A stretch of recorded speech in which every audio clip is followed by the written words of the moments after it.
headline version, Myles? What are the 5 basic insights? Yeah, well, the first would be that we get in our own way. So there's a notion of that's been labeled interference, and interference is fear and doubt, self-doubt. And to the degree to which you're afflicted both by those things, your performance goes down. The second would be to suggest, and this is, people find this uncomfortable, is that you have a unique individual genius. And your job is to understand what that is and to invest in that. And when I say genius, what I'm talking about is the embodiment of your potential. So people talk about potential, having potential. That's all very wonderful, but actually until you make that real, until you put a shape on it, until you embody it, you can't work it. So as a tennis player, I have a really clear idea about what my unique individual genius is on the tennis court when I'm playing competitively.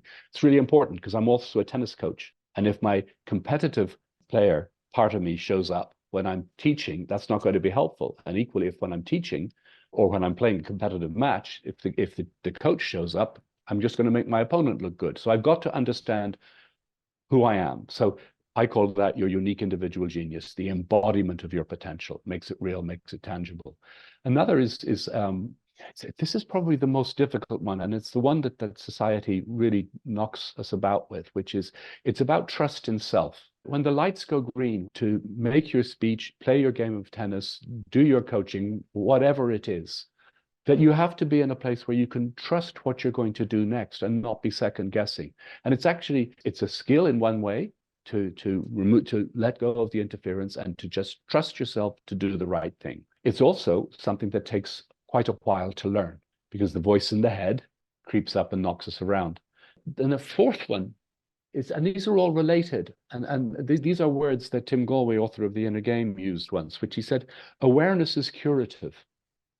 And it kind of relates back to trust in self, that the very act of becoming more aware of what you're doing causes things to change without you having to manipulate or be clever or whatever else. Just that's how we evolved.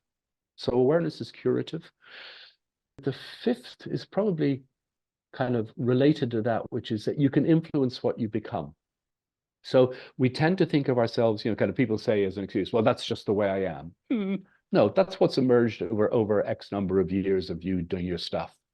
But you can change that. And the evidence suggests that about 50% of what we become, we can influence. And the other half is probably genetic, nature versus nurture too.